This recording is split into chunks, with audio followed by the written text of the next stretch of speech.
और क्या, डीलर भी भाई साहब रोटी खाता है, डीलर घास थोड़ी खाता है कि उसको ये सब बातें पता नहीं होंगी, उसको भी ये सब बातें पता ही होंगी ना। 2021 खत्म हो गया, 2022 आने वाला है। इसी बात पे सबको हैप्पी न्यू ईयर। और जैसे कि ये चैनल कार चैनल है, तो हम बात करेंगे अगर आप जनवरी 2022 में गाड़ी खरीदने जा रहे हैं तो आपको किन किन चीजों का ध्यान रखना चाहिए ताकि आपको चूना ना लगे। मेरा नाम है तुषार, आप देख रहे हो कार सूत्रा। और अगर नाम याद रखने की टेंशन से दूर रहना चाहते हो तो सब्सक्राइब बटन दबा दो, सारी वीडियोस अपने आप आती रहेंगी, अच्छा कंटेंट आपको मिलता रहेगा। अगर आपने गाड़ी बुक करा ली और आपकी डिलीवरी जनवरी 2022 के अंदर है तो ये मत सोचना कि जिस अमाउंट पे आपने गाड़ी बुक कराई थी आपको उसी अमाउंट पे मिलने वाली है। अब आप कहोगे भाई साहब ऐसे कैसे हो सकता है, तो प्राइस रिवाइज करती है सारी कंपनीज हर ईयर स्टार्टिंग में, कोई 1 तारीख को कर देती है, कोई 4-5 तारीख को कर देती है, लेकिन सारी कंपनी जो है वो प्राइस रिवाइज करती है अपनी अपनी गाड़ियों का। तो अगर आपने पहले से बुकिंग करा रखी है एक एस्टिमेट लेके, तो आप ये दिमाग में डाल लो कि 30-40% से लेके 3% तक का इंक्रीमेंट आपको प्राइसेस में देखने को मिल सकता है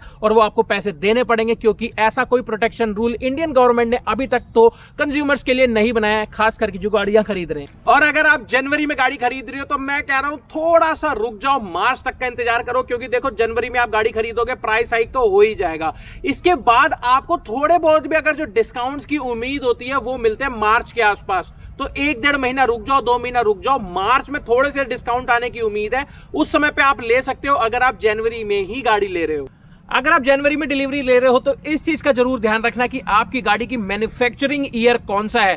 ज्यादातर ऐसा होगा कि आपकी गाड़ी का मैन्युफैक्चरिंग ईयर जो होगा वो दिसंबर 2021 होगा। अब इस चीज से कहां फर्क पड़ता है, आप कहोगे भाई साहब रजिस्ट्रेशन तो 2022 में होगा।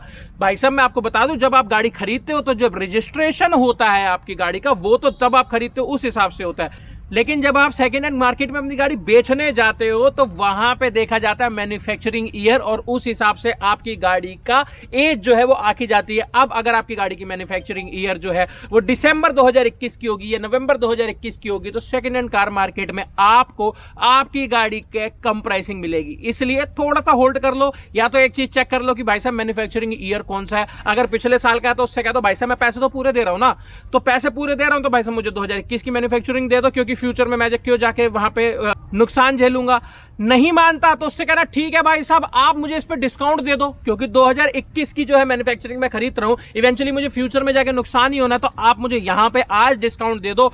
40 से 50 हजार रुपए का डिस्काउंट आप बड़े आराम से मांग सकते हो, प्रोवाइडेड आप कोई क्रेटा जैसी गाड़ी ना खरीद रहे हो जो तो भाई साहब बिल्कुल ही विलुप्त प्रजाति हो चुकी है धरती से। ये वाला पॉइंट है जो लोग सेकेंड हैंड कार मार्केट में गाड़ी खरीदने जा रहे हैं। तो मैं आपको बता दूं कि 2022 आ गया, यानी कि अगला साल आ गया, यानी कि ऑन पेपर्स आपके पास 10% गाड़ी की कीमत को नेगोशिएट करने का राइट है, क्योंकि अगला साल आ गया। टेक्निकली अगर देखा जाए तो जो भी गाड़ी है वो एक तरीके से 1 साल और पुरानी आकी जाएगी, इसलिए आप 10% ज्यादा नेगोशिएट कर सकते हो। अगर आपकी कोई पुरानी गाड़ी की डील चल रही है तो उस पर 10% आप और नेगोशिएट करो। क्या तो भाई साहब 2022 आ गया, आपकी गाड़ी की कीमत गिर गई है तो डेप्रिशिएट हो गई, क्योंकि जब गाड़ी खरीदता है आदमी तो सबको पता होता है ये डेप्रिशिएटिंग एसेट है।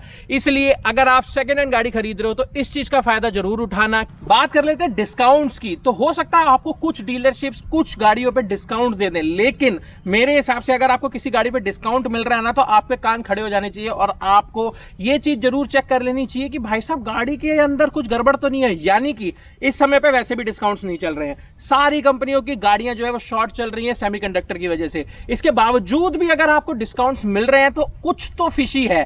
यानी कि ऐसा हो सकता है कि आपको डिस्काउंटेड प्राइस में कोई मार्च की मैन्युफैक्चरिंग पिछले साल की दे रहा हो या कोई अप्रैल की मैन्युफैक्चरिंग पिछले साल की दे रहा हो। तो जो गाड़ी का मैन्युफैक्चरिंग ईयर है, जो मंथ है, वो जरूर चेक कर लें अगर आपको गाड़ी पे डिस्काउंट मिल रहा है तो। कई बार ऐसा देखा गया है कि कुछ गाड़ियां जो हैं वो टेक्निकल रीजंस की वजह से फंस जाती हैं, उसके बाद ईयर एंड पे या दिवाली सीजन पे उसको हेवी डिस्काउंट्स के साथ दे दिया जाता है। आदमी सोचता है कि भाई साहब मुझे तो डिस्काउंट मिल रहा, कोई टेंशन वाली बात नहीं है, ज्यादा चीजें वो चेक नहीं करता है। इसी वजह से डीलरशिप वाले चाचा ऐसा चूना लगाते हैं कि बंदे को 6-6 महीने पुरानी मैन्युफैक्चरिंग डेट वाली गाड़ी दे दी जाती है। और सिर्फ डिस्काउंट्स की बात नहीं है, उन गाड़ियों में कोई दिक्कत होती है। आप खुद सोचो, ऐसी गाड़ियां जैसे कि ब्रीजा हो गई या फिर क्रेटा हो गई, नेक्सॉन भी फॉर दैट मैटर हो गई, जो वेटिंग पे चल रही है। तो वेटिंग पे जो गाड़ी चल रही है वो गाड़ी अब तक क्यों नहीं बिकी, 6 महीने से आपकी सर्विस सेंटर में क्यों खड़ी हुई थी, आपकी डीलरशिप में क्यों खड़ी हुई थी? यानी कि गाड़ी के साथ कोई झोल था, कोई पंगा हुआ होगा उसके साथ। तो इस चीज में जब आपको कुछ डिस्काउंट्स मिल रहे हो ना, और खास करके आज मिल रहा हो, यानी कि जनवरी 2022 में अगर आपको कोई डिस्काउंट फालतू एक्स्ट्रा दे रहा है, तो इस चीज की जांच पड़ताल जरूर कर लेना कि गाड़ी के साथ तो कोई गड़बड़ नहीं है। अब ये पॉइंट है उन लोगों के लिए जो लोग दिसंबर की गाड़ी ले लेते हैं और कहते हैं हम अपने जनवरी में जाके रजिस्टर करा लेंगे, अगले साल का रजिस्ट्रेशन हो जाएगा, कोई नुकसान नहीं होगा, डिस्काउंट भी हमको बहुत ज्यादा मिल जाएगा, कोई ऐसी टेंशन वाली बात नहीं है। ओवर स्मार्ट बनते हैं और कहते हैं रजिस्ट्रेशन हम अगले साल करा लेंगे। भाई साहब, इसका यह मतलब नहीं होता कि आपकी गाड़ी जब सेकेंड हैंड कार मार्केट में जाएगी तो उसका मैन्युफैक्चरिंग ईयर नहीं देखेगा कोई, वो भी ना। और क्या, डीलर भी भाई साहब रोटी खाता है, डीलर घास थोड़ी खाता है कि उसको ये सब बातें पता नहीं होंगी, उसको भी ये सब बातें पता ही होंगी ना। बिल्कुल सही बात है, डीलर को भी तो ये बात पता होगी।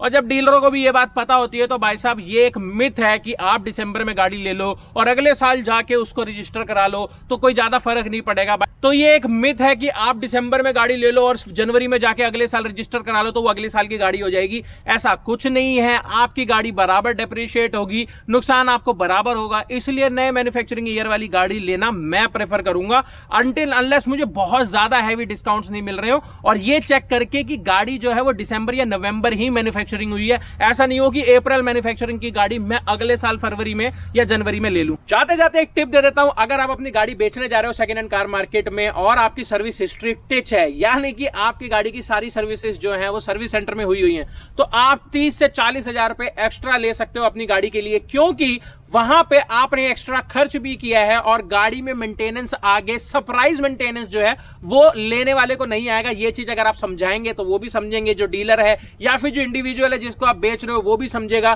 कि उसके लिए आगे सरप्राइजेस कम है, धोखा कम है, उसको रिलायबल गाड़ी मिल रही है, क्योंकि सारी की सारी सर्विसेज जो है वो सर्विस सेंटर में हुई है। अगर ये वीडियो अच्छी लगी हो तो लाइक कर देना, कॉमेंट करके बता देना अगली वीडियो किस टॉपिक पे चाहिए। I will try my best to make on that topic.